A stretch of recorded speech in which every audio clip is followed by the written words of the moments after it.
जय श्री कृष्ण। दोस्तों आज का वीडियो बहुत ही ज़्यादा इम्पोर्टेंट होने वाला है। दोस्तों आइए 2024 में जन्माष्टमी, जिसे गोकुल अष्टमी भी कहा जाता है, एक हिंदू त्यौहार है जो हर साल मनाया जाता है। यह भगवान कृष्ण के जन्म का उत्सव है। पंचांग या हिंदू कैलेंडर के अनुसार यह श्रावण महीने में 8वें दिन अष्टमी को पड़ता है। पश्चिमी ग्रेगोरियन कैलेंडर में यह आमतौर पर अगस्त या सितंबर के महीने में होता है। 2024 में गोकुल अष्टमी 26 अगस्त को है। इसे कई निजी और सार्वजनिक संगठनों में अवकाश के रूप में मनाया जाता है। 26 अगस्त 2024 सोमवार को सभी भारतीय राज्य मुफ्त में अपने क्रेडिट स्कोर की जांच करें। कृष्ण जन्माष्टमी के बारे में सब कुछ। भारत में विविधता इसे सद्भाव और खुशी के साथ विभिन्न त्योहारों के उत्सव के लिए आदर्श स्थान बनाती है। इन अवसरों में से एक श्री कृष्ण जन्माष्टमी 2024 भगवान विष्णु के अवतार के जन्म का सम्मान करती है। यह भाद्रपद महीने के 8वें दिन होता है और इसे गोकुल अष्टमी भी कहा जाता है। हिंदू पौराणिक कथाओं के अनुसार भगवान विष्णु ने कंस नामक राक्षस को मारने के लिए पृथ्वी पर कृष्ण भगवान का रूप धारण किया था, जो देवकी का भाई था। कृष्ण जन्माष्टमी मुक्त में जाने कृष्ण जन्माष्टमी पूजा विधि। इस त्यौहार की पूजा विधि बहुत ही महत्वपूर्ण है, क्योंकि लड्डू गोपाल का जन्म सभी तैयारियों का केंद्र बिंदु माना जाता है। यह सुनिश्चित करने के लिए आप इस पूजा का अधिकतम लाभ उठा सके, हमने नीचे एक विस्तृत पूजा विधि प्रदान की है। सुबह उठकर स्नान करें और साफ कपड़े पहनें। रात्रि में पूजा की तैयारी श्री कृष्ण के पालने को सजाकर शुरू करें तथा मंदिर को गंगा जल से साफ करें। पूजा शुरू करने के लिए ध्यान का पालन करें। भगवान कृष्ण की मूर्ति को आदरपूर्वक पालने पर रखें। अगर आपके पास पालना नहीं है तो आप लकड़ी की चौकी का भी इस्तेमाल कर सकते हैं। भगवान के चरणों में जल चढ़ाना पाद कहलाता है। भगवान को अर्घ्य अर्पित करें।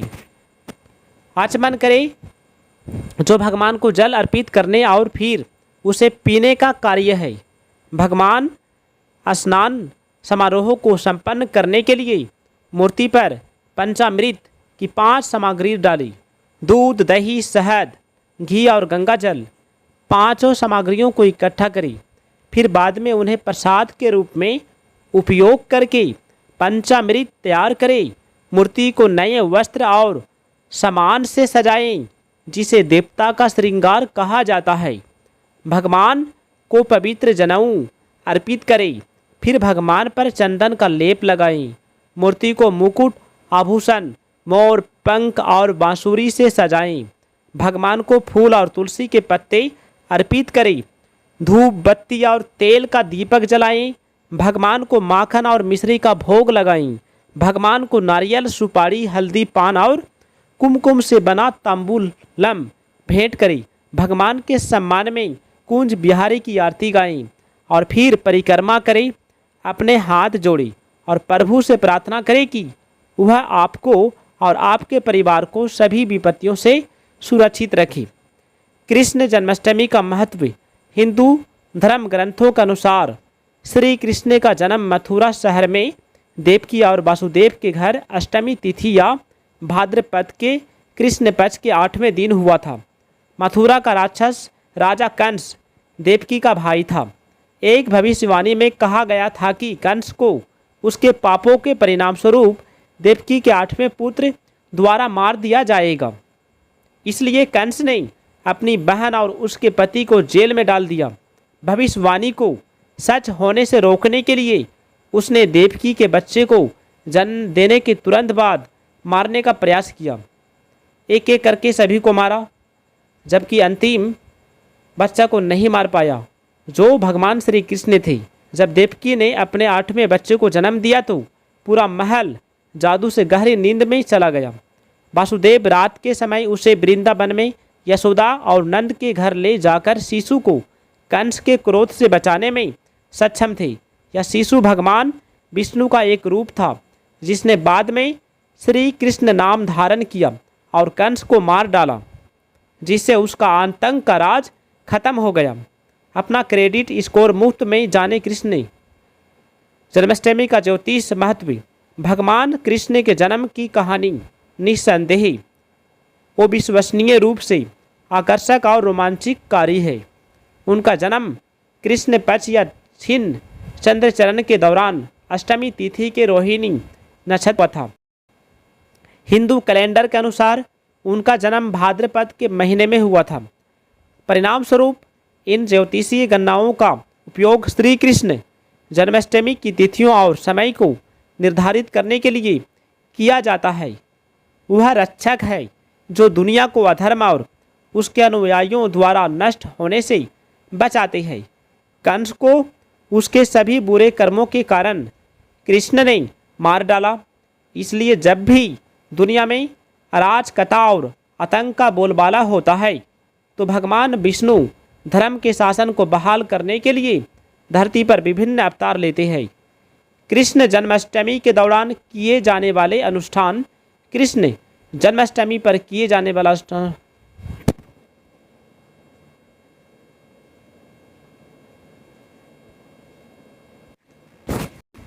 सभी उम्र के लोग इस त्यौहार को क्यों पसंद करते हैं। इस दिन से जुड़ी कुछ महत्वपूर्ण प्रथाएं इस प्रकार है। कृष्ण जन्माष्टमी के अवसर पर भक्त पूरे दिन उपवास रखते हैं। पूरा दिन भगवान को याद करने में व्यतीत होता है और उपवास आधी रात को समाप्त हो जाता है, जिसे भगवान कृष्ण के जन्म का समय माना जाता है। पूरे दिन भक्त भगवान का नाम जपते हैं और वातावरण को अपनी भक्ति और समर्पण से भर देते हैं। बहुत सारे भक्ति गीत गाए जाते हैं। खास तौर पर कृष्ण मंदिरों में कृष्ण की जीवन गाथा और उनकी विभिन्न लीलाओं को विस्तार से बताने वाले नाटक प्रस्तुत किए जाते हैं। कृष्ण और उनकी गोपियों की वेशभूषा में सजे बच्चों रासलीला करते हैं। भगवान कृष्ण को माखन बहुत प्रिय था, इसलिए यह एक आवश्यक व्यंजन है।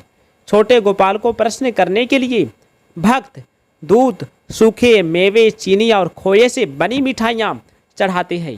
कृष्ण की शिक्षाओं और जीवन के अर्थ को याद रखने से हमारी मदद मिलता है। भगवत गीता के अंशों को जोर से सुनाया जाता है।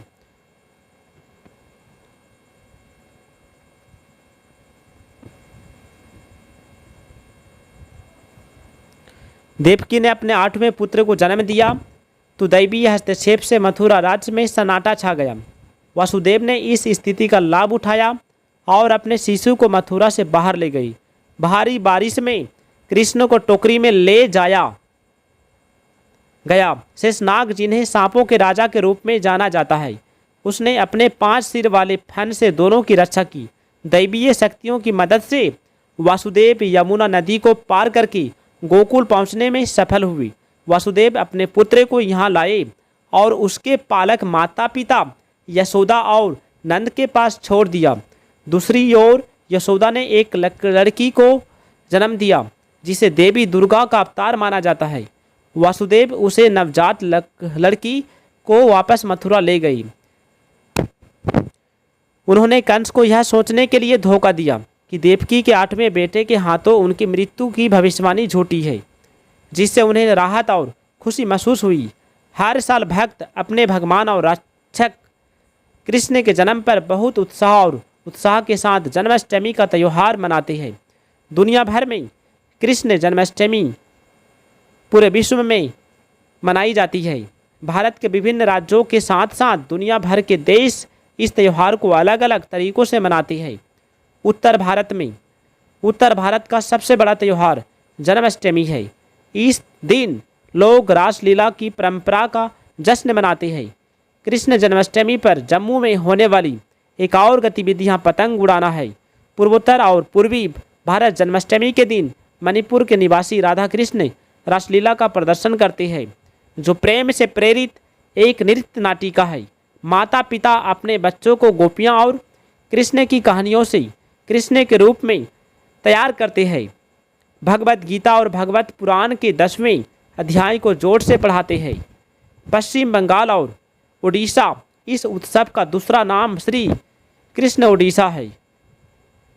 जन्माष्टमी के दिन लोग आधी रात तक उपवास और पूजा करते हैं। लोग भगवान भागवत पुराण के 10वें पुराण का पाठ करते हैं, जो कृष्ण के जीवन को समर्पित करता है। अगले दिन नंद उत्सव मनाया जाता है, जो कृष्ण के पालक माता पिता नंद और यशोदा का सम्मान करने वाला त्योहार है। राजस्थान और गुजरात में कृष्ण जन्माष्टमी के उपलक्ष्य में माखन हांडी की रस्म मनाई जाती है, जो दही हांडी की रस्म के सम्मान है। कुछ लोग नृत्य करते हैं, भजन गाते हैं और भगवान कृष्ण के मंदिरों में जाते हैं। महाराष्ट्र में हर साल अगस्त में लोग जन्माष्टमी मनाते हैं, जिसे गोकुल अष्टमी भी कहा जाता है। कृष्ण जन्माष्टमी के अगले दिन दही हांडी उत्सव मनाया जाता है। इस दिन लोग दही हांडी तोड़ते हैं, जो दही से भरा मिट्टी का बर्तन होता है। पौराणिक कथाओं के अनुसार शिशु कृष्ण ने मक्खन और दही चुराया था, ताकि लोग अपने दूध से बने उत्पादों को कृष्ण की पाँव से दूर रखें। इन ऊंची लटकी हुई मटकियों को गिराने के लिए कृष्ण तरह तरह की रचनात्मक उपाय सोचते थे, जैसे अपने दोस्तों के साथ मानव पिरामिड बनाना।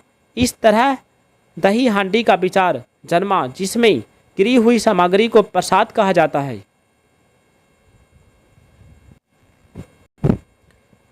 दक्षिण भारत में गोकुलाष्टमी का उत्सव बहुत जोर तोड़ से मनाया जाता है। तमिलनाडु में फर्श को सजाने के लिए कोलम का उपयोग किया जाता है और कृष्ण सम्मानित भक्ति गीत गाए जाते हैं। घर में कृष्ण के प्रवेश को दर्शाने के लिए वे प्रवेश द्वार से पूजा कक्ष तक कृष्ण के पंच चिन्हों को दर्शाते हैं।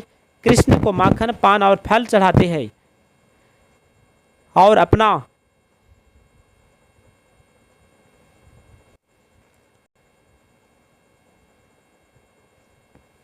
प्यारे दोस्तों, यदि वीडियो अच्छा लगे तो वीडियो को लाइक कीजिएगा, चैनल को सब्सक्राइब कीजिएगा। इसी तरह से वीडियो पाने के लिए धन्यवाद। अपना ख्याल रखिएगा। जय श्री कृष्ण, राधे राधे। और कुछ भूल हो जाए तो मुझे क्षमा कर दीजिएगा। धन्यवाद।